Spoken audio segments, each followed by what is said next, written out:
Nakabantay mo nga daghan kayo gikahadlukan ang mga tao karon. Nay mga tao nga mahadlok og computer.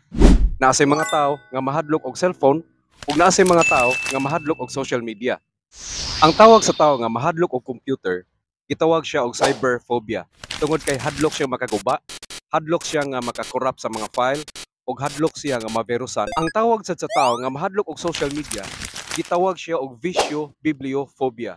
Kay mahadlok siya mo post sa mga social media platform like Facebook, Instagram, ug Twitter.